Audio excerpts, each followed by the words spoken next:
నగరంలో ఒక వ్యక్తి ఉన్నాడు. కుర్చీ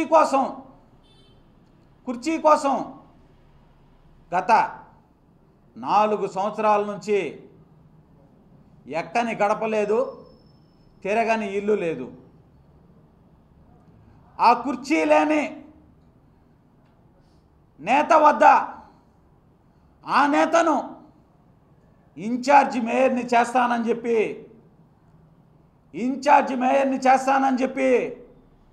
2 కోట్ల రూపాయలు వసూలు చేసినటువంటి వ్యక్తి ఈ గంజాయి మాఫియా డాన్ కాదా అని అడుగుతా ఉన్నా.